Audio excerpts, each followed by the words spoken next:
ki ñuy wax Babacar Diop nag monsieur le maire man bëgguma nit wax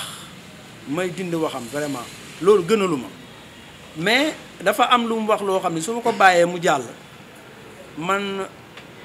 du ma am conscience tranquille parce que lu ma metti la parce que li ñuy wax mbirum patriote maanaam nit ku gëm réewam nangam man non du ma nangu kenn gën ma ko def parce que ñun Serigne Touba moo ñu jàngal patriote pas keneen parce que ñun moom lañ jàpp mooy patriote numéro 1 bi ñun côté boobu loolu lañ gis ci moom parce que moom moo doon wax naan ngëneel nekkul ci der bu weex ak der bu ñuul moom moo nekkoon patriote ba nga xam ni guy ba mu ko fekkee fa mu ne te guy di sax Sénégal te yeneen garab yu fa nekk gisu ko muy sax ci Sénégal daa dem ca guy ga di fa toog bis bu ne ba tubaab yi ni ko yow garab yu am ker yi nekk fii ngay toog ci guy gi te amul ker mu ni garab gii moo jóge sama dëkk xoolal kuy fasante kóllëre ak garab ci dëkk kooku nan la mel ci patriote ñun moo ñu ko jàngal moo tax loolu duñ ko d'accord moo tax Babacar bu nee ñun ñoo téye tali bi ba demul non loolu dafa ma metti waru ko wax ñun jamais man bu ma amoon sama kër muy titre foncier tali bi war fa jaar di intérêt Thiès damay génn kër gi ñu jaar fa non loolu man xalaatuma ko sama àdduna ñoom ñoo tax Kawsara jóge fi parce que yéen maa ngi leen koy ñaan Babacar moom di wax da ngeen fa dem ngeen laaj ko moom ban acte la def pour Kawsara jóg fi ban acte ban wala Kawsara ak li ma leen fi wax nii yëpp yéen d'accord ngeen ne Kawsara dañu war a bind benn feuille jox ko Kawsara ni ko jóge fi mu dem dama leen laaj ndax noonu la war a demee dama leen koy laaj ndax noonu la war a demee pour l'instant loolu lañ fi def ñoom maire yi kon su ma fi jógewul kan la ñoom amul benn acte bu ñu def bu Kawsara jóge fi kon man du man li tax du man mooy awma benn souci kooku may wax ni Cheikh Gaye bi affaire bi soogee démarré benn jour daf ma gis ni ma maam vraiment man jaaxal nga ma mais yow gars yi wax Kawsara bi fi jógee nangam mais yow ak ni nga nekkee à l'aise ni lijjanti woo ko doo ñëw sax si maire ma ne ko Cheikh Gaye xamal lu ma la bëgg a xamal man li ma nekkee Kawsara xam naa ko jardin yu Thiès yëpp man proposé nañ ma ko maa bañ jardin bi nekk fii en face Sénélec man jox nañ ma ko maa bañ ci télé laay waxe bi nekk booy yéeg fële raay ba balaa ngay dem Auchan ba jox nañ ma ko maa bañ bi nekk gouvernance jox na ko maa bañ man maa defaroon ngir yi sax pentilaat ko kon bu fekkoon man dama gis intérêt ci espace yeeg ay lii nangam non kon duma ko bañ waaw léegi nag mooy ñaareelu wax bi mu wax ni man nangu naa pour jóge fi non attends man dinaa d'accord ne Kawsara ñu jox ma sommation man ma def sacrifice waxuma sama bopp de ma sacrifice ñi fi nekk génn dem sama yoon ci ngelaw li loolu xel nangu na ko man xam nga lu ma nangu dama leen ni bu fekkee Kawsara daf fi war a jóg te muy dëgg laa wax nag dëgg waxuma muy ay njuuj njaaj li tax ma ne njuuj njaaj li ma leen njëkk a wax dégg ngeen ko muy loo xam ni def nañ ay tentation pour jëlee ma fi ak yeneen yu ma leen waxul mooy lii di am nii loolu mun na ci am li tax mun na ci am mooy attends comme doon nañ ma fi jéem a jëlee mënuñu ko liggéey bi mun na fi ñëw muy occasion pour ñu jëlee ma fi nañuy def ba waxtaan ak techniciens yi pour ñu boole ci Kawsara loolu ñoom ñoo ko xam nekkul yàqin laa ci am nag di wax ni dëgg la mais li fi jaar moo tax man sama xel dem ci loolu li ma leer mooy Kawsara bu fekkee moom feeg bu fi jógewul liggéey bii ñuy liggéey Thiès pour tali bi war fee jaar du baax du mel ni mu war a mel Kawsara dafay war a jóg loolu mooy dëgg mais bu fekkee ay njuut njaaj moo tax ñu war ñu fee jëlee loolu teguñu ko fenn du yoon bi ñu demee ba jamono yi passé xam naa mat na 1 mois si ginnaaw ci la ma kii woo Cheikh Gaye moom Thiès Ouest la nekk yaakaar naa moom moo nekk ci côté recette municipale bi kooku jarbaat la ci man moom moo ma woo bi ma woowee jotuma bi ma gisee appelé ma rappelé ko bi ma ko rappelé mu ni ma monsieur le maire moo waxoon ma woo la jiite mu ni ma gars yi dañu war a reprendre seen travaux yi te en tout moment mun nañ ñëw foofu pour jëlee la fa ma ne ko mu ni waaw fekk avant boobu joxoon nañ ma sommation mat na 1 an mooy depuis ci kii bu njëkk ba joxoon nañ ma sommation mais sommation kese lañ ma jox dañ ma bind sommation indi ko fii ma déchargé ko pour ma mun a dem bi loolu amee man ma toog continuer benn jour mu woowaat ma ni ma monsieur le maire dala soxla ma dem fa boobu laay njëkk a gisante ak jiite bi ma demee ñu waxtaan bi ñu waxtaanee mu waxaat ma comme li ma waxoon gars yi dañu soxla fii wax ba pare bi mu waxee ba pare man ko mais attends jour boobu li ma gën a wax ak moom mooy Kawsara li fi nekk ci ay employés parce que bu dee Kawsara li mu dee am na 40 personnes yu fiy liggéey muy beneen bi ci des Kawsara am na lu ñu fi def mu néew mu bëri def nañ fi benn investissement boo xam ni dara la beneen bi ci des mooy Kawsara social la boo xam ni dina ma tiis trop pour ma def yenn yi di ko wax mais tey temps bi moo ko laaj il faut ma am lu ma ci wax donte du ma wax lépp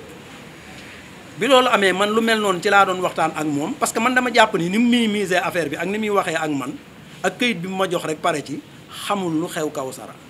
man loolu moo tax ma doon wax ak moom jour boobu loolu laa wax ak moom bi ma waxee ak moom loolu ba pare mu am fu mu ma proposé ni ma sax mun nga xool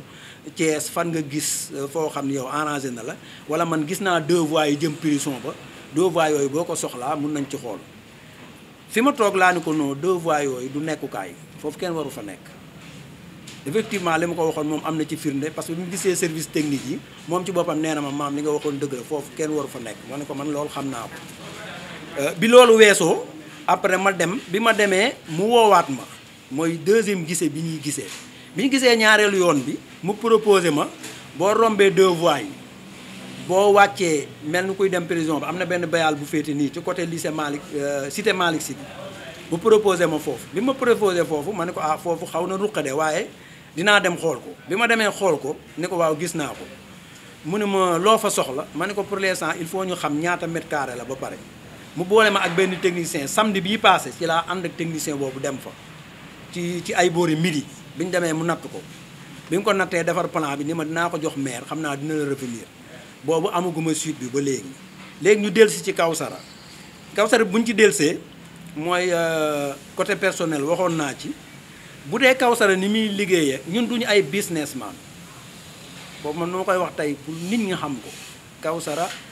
ñun duñu ay businessman liggéey pour wut rek xaalis non parce que businessman du dàq client man Kawsara fii dàq naa fi client buy fay lu bëri ma ñëw dàq ko ay xale souvent élèves yi dañ fiy ñëw su ma ñëwee gis fi groupe bu élèves ñu toog di ndékki wala beneen heure bu ñëw parce que élève day sol blouse wala yooyu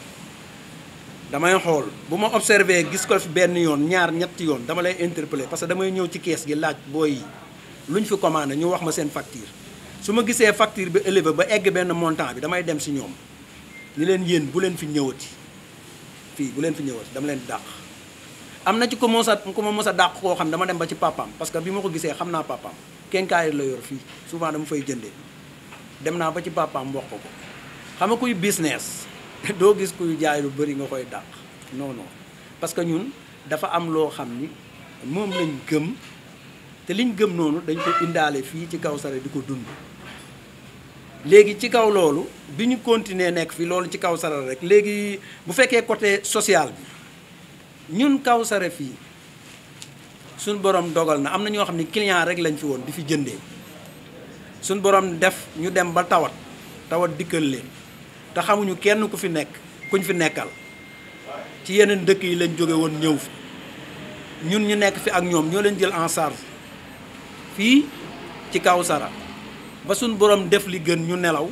seen doom yiñ fi bàyyi pour l'instant ñun ñii ñoo leen yore ñoo leen yóbbu ci internat di leen fayal yor seen lépp loolu Kawsara def na ko Kawsara def na loo xam ni Kawsara def na loo xam ni am na benn booy bu tudd Ablaye peut-être yéen ñii yor fii war ngeen ko xam peut-être Jakarta la mujjoon yor booy bi dafa amoon problème mu bët bi dafa ñëwoon ba nekk fii Ablaye am na ñoo xam ne bu ñu ko musaan gis dañuy daw ndax melokaanam dafa daan ñëw fii di ñu indul ndugg parce que nee na bi mu yoree Jakarta ñu bëri duñ ko nangoo jël am na benn ku ñuy jaay ndugg ku nekk marché ku tudd Ibra place am la doon nekk mu koy yóbbul ravitaillement moo ñu doon indil benn jour dama ñëw di dugg Kawsara rek taseeg moom bi ma taseeg moom ma xool ko affaire bi yéem ma mu ngi am xam naa ay 18 ans 20 ans lay am jamono jooju ma ñëw ci Marème bi ma ñëwee ci Marème ni ko mais Marème booy bii di la indil ndugg moom li ko dal yéeme na de mun ma Ablaye kay vraiment dafa sonn te nee na mënut a toog parce que nee na seen kër dëkk ba demoon na fa toog alanfee mais dafa dem toog ci biir kër gi yaayam ak papam ay mag lañ vraiment mënu leen seetaan dafa obligé ñëwaat Thiès donte nit ñi dañ koy daw di ko reetaan mais nee na il faut mu toog fi liggéey ma bàyyi noonu ci suba sa ma tasewaat fi ak moom ma ne mais Marème kii amul solution pour ñu faj ko est-ce que loolu amul mu ne ma dinaa ko laaj ba xam mu laaj Ablaye ni ko si mus nañ ma opérer fii Sénégal mais jàllul mais nee nañ Europe mun nañ ma faa faj bu ma demee France ma ne ko mu ni ma waaw léegi mu ni Marème am na ku yoroon samay dossier ku tudd Ablaye Sow la Amadou Sow léegi mu ngi yor sax benn agence de voyage fii Thiès léegi Amadou Sow boobu moo yoroon dossier bi ma ko waxee mu jox ma numéro Amadou Sow ma woo Amadou ñëw ñu waxtaan ci mu ni ma daal gars yi accepté nañ ko pour faj ko li des mooy am na ay lu ñu war a def fii Sénégal ay yenn këyit yoo xam dafa ko war a toppatoo ay analyse yoo xam ne docteur Ndiassé moo ko war a def et cetera yooyu bu ko defee suñu borom mun na def mu dem problème mu en charge la am ma ne ko non loolu moom ñun waa Kawsara dinañ ci jaayante bu fekkee en charge rek la amul benn problème loolu nañ jéem bi suñu borom defee ñu jéem loolu ba suñu borom jàppandal ko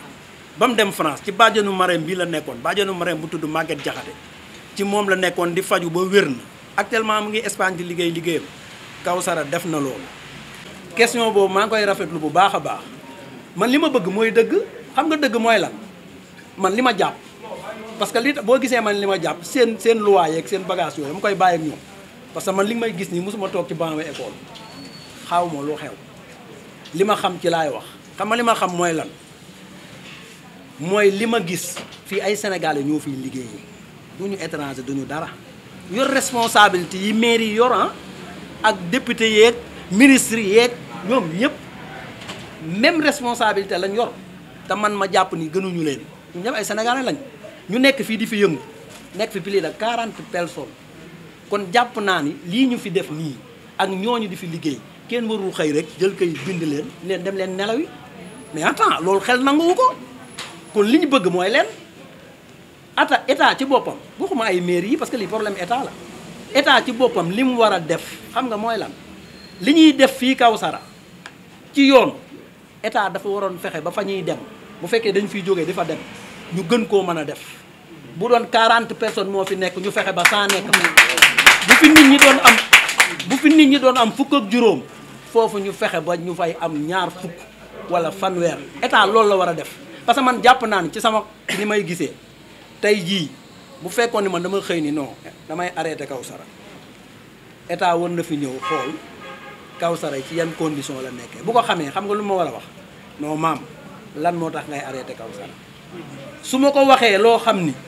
yanu na maanaam man damaa soxla sama bopp xam nga lu mu war a def ci yoon bu ko mënee ni ma yow mun nañ laa jox sa indemnisation nga dem tëddi nelaw mais Kawsara fexeel muy wëy parce que nekkatul sa moomeel parce que alalu Sénégal yi la loolu mooy logique ci état bu jaar yoon te pourtant yow may nga ma sax ma am fu ma dem ci contexte bi ñuy dund nii mais contexte bi loolu la lu ñuy wax dëkk bi amul emploi loolu la ñuy wax beneen bi ci des lu ñuy wax gaa yi ngi jël gaal yi lu tax ñu koy jël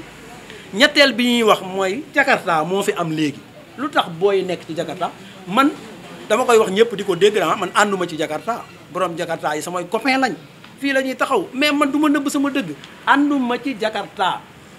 mais li ma ciy ñàkk a ànd Jakarta faw mu am si logique parce que nit ñi amuñu luñ def.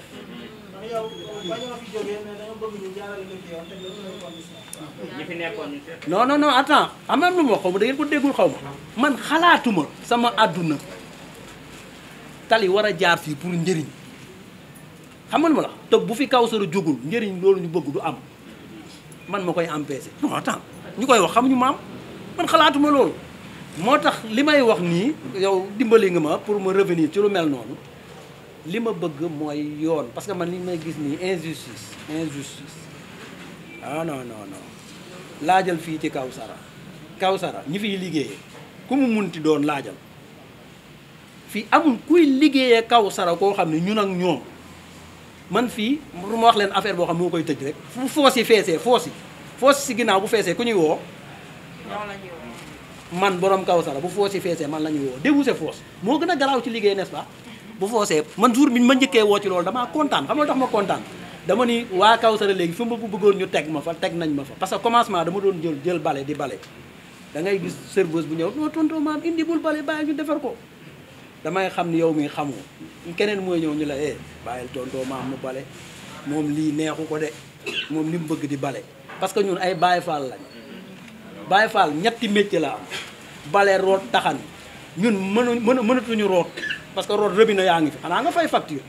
bu dee taxan yi xanaa nga jëndi gaz mais li nga mën a def muy pratique normale ba nga daan def mooy bale man kenn du ma ko tere mais jour ba ma demee ba foos yi bu feesee ñu woo ma laa ne voilà man ni ma bëggoon ñu jàppe ma Kawsara jàppee nañ ma ko parce que man maay buuju maanu Kawsara.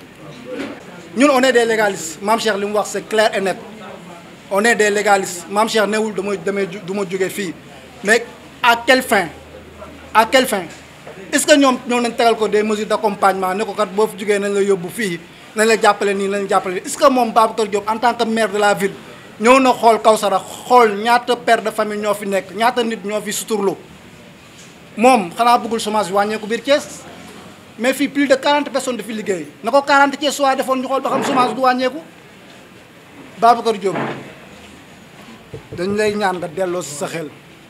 ñun wax ñu duñ jóge fii mais à quelle fin nan lañ fiy jógee aussi di ñaan benn affaire comme ni ko Mame Cheikh waxee parce que y avait eu beaucoup de tentatives pour jëlee ko fi nañ fexe xaw ma nag dina am wala du am parce que boobu ba léegi bi mu faloo ba léegi ñi muy wax dañ fiy jóge yëpp kenn jógee gu fi ba mu faloo depuis 3 ans mi ngi wax Kajoor Glace di fiy jógee te ba léegi Kajoor Glace mi ngi fi nañu wax moom day xëy di tiit di wax wala nu mu demee noonu parce que li muy wax yëpp dara du ci am ñun on n'est pas des opposants ñun dañ ko fal te buñ ko falee c'est grâce au premier ministre Ousmane Sonko moo tax ñu fal ko parce que fekkoon ak moom la rek bureau de vote am sax du ko gagné comprendre ngeen Babacar Diop yan réalisation la réalisé biir Thiès en 3 ans lu dul jet d'eau bi yàqu woon maire yi fi jógee defar ko mu defaraat ko ak statut Malo woon boobu mu defar. en tant que client donc tey da ngay wax ci cadre client yi yéen lan mooy seen taxawaay ci mbir mi. ñun daal suñu taxawaay ci mbir bi mooy Mame Cheikh Ndoye mii bi muy nekk Kawsara ba dara dul dara la nekk Kawsara ba kenn ñemewul Kawsara la nekk Kawsara c'est bon waaw ba dara dul dara la nekk Kawsara donc ñun ragaluñu commencé à zéro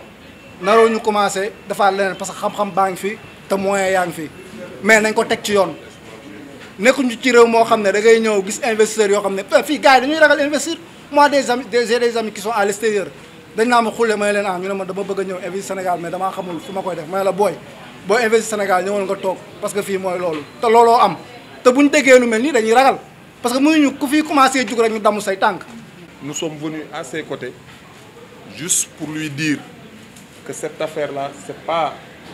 l'affaire de Kawsara mais c'est l'affaire de tous les restaurants de Thiès c'est l'affaire de l'association des restaurateurs de Thiès. maa ngi leen di sant bu baax di leen gërëm di am mbégte ñëw fii Kawsara pour indi suñu soutien suñu jàppale ci ki nga xamante ni dafa bokk ci ñun muy Mame Cheikh Ndoye jiite restaurant bii di Kawsara tey association restaurateur u Thiès ñi ma fi lim tout à l'heure ñëpp jarul ma si dellu si wat dañu ñëw rek pour wan Mame Cheikh que ni mbir mi du mbiram mais suñu mbir la Mame Cheikh nag nekk nit ku baax nit ku am yërma autorité yi nga xamante ni ñoo nekk fii biir Thiès waaye yéege ko it ba ci ñi gën a kawe muy président de la République ak premier ministre am ak maire yëpp lu ñu mën ci concertation pour wutal Mame Cheikh fu mucc ayib foo xamante ni tey buñ ko fa tegee non seulement dina yëg ne kat taxaw bi ñu ko war a taxaw nañ ko waaye lu ñu mën aussi pour accompagner ko jàppale ko ba mu mën a installé wu te du am benn jafe-jafe loolu lañ ciy xaar beneen bi ci des aussi am na ñu bari ñu ñuy wax ne buñ ko fi yëkkatee dafa am leneen luñ fi prévoir lu bokkul ak loolu mais loolu moom ñun ñu ngi koy suivre de très près am na loo xamante ni su fekkente ne c'est pour l'intérêt général li Mame Cheikh wax kenn gënu ko nekk patriote kenn gënu ko bëgg réew mi waaye am na loo xamante ni moom kenn du ko accepter mooy làq doom dóor doom xaw ma nu ñu koy waxee yëkkati diw dem indi sa beneen nit pour placer ko loolu moom je pense que ku koy xalaat sax mën nga ko teg ci suuf parce que buñ ci yeggee je pense que du nekk affaire u Mame Cheikh mais ñun suñu mbir lay nekk. Nous sommes là aujourd'hui pour faire des éclaircissements par rapport aux propos que M. Babacar Diop a portés à Kawsara,